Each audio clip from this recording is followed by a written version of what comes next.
Hi, we're here again with Terrance Tanner. He's a psychotherapist with Beacon Medical Group Specialties in Mishawaka. Terrance, thanks for joining us. Thank you. Nice to be here, Heidi. So, last time we talked about sleep, and today we are going to be talking about the past 3 months, how we have all seen a lot of one another. We've been together 24/7 in some families. It's been a little challenging to cope at times during quarantine because even the strongest relationships are being and can be tested. No one gets along all the time. So, tell us, from what I understand, what we're going through today, especially as couples, might be similar or comparable to what we're going to go through during retirement. Is that true? And how would you compare the two? Well, I think there are definitely similarities between what we're going through and retirement. Being around each other a larger amount of the time is definitely consistent with retirement. Unfortunately, the pandemic is making it more possible to have suffer great loss and hardship. Uh, so that would be different.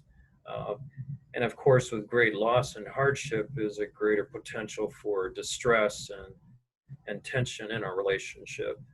So, general coping, may be more in line with retirement. Diffusing may be more in line with what we're experiencing with the pandemic. But I think the coping skills that you would use with retirement are definitely something you can apply to what we're experiencing too, because there's not always a diffusing type of situation that you need to deal with. Um, so with retirement and with this pandemic, it's good to continue to be very open and expressive in your relationship, to communicate and not stop, to share meaningful activities together, but to also have individual space and to have individual pursuits. And so even if it's just a chair in your house, I mean, most people would prefer a room, but even if it's a chair in your house that you can claim as your own and keep it the way you want it, that can be something that can be a way to cope with the increased amount of time that you have around another individual. Feeling like you can pursue your own thing and have your own opinions is definitely important too. Um, And that make space that you're giving the other person, obviously, which is really important. How does that differ from a timeout if you decide you and your partner need a timeout from one another? Well, as a therapist, I would like to define timeouts as more of a diffusing way of dealing with a difficult situation or escalating situation. Uh, so that would be how it would be different from just general coping. And with a timeout, uh, it can be helpful to basically try to stay with a certain time frame, have a mutual agreement ahead of time that it's okay to take timeouts or to call for a timeout if needed, uh, to experience a timeout in a way that is consistent and agreeable with both parties. Um, not to do anything that would damage the relationship. That's something that you would find agreeable if your partner wanted to do that during the timeout. You would be okay with that. So try to stick with things that complement the relationship. Um, Yeah, something to think about. Um, you know, During these times, we've heard anecdotally that tensions can lead to an increase in family and domestic violence.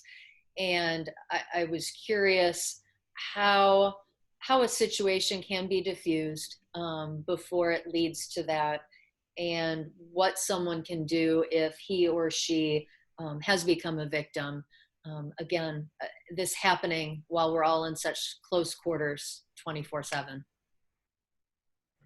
well, it's definitely something that can occur more frequently as there's tensions and pressures from the outside world.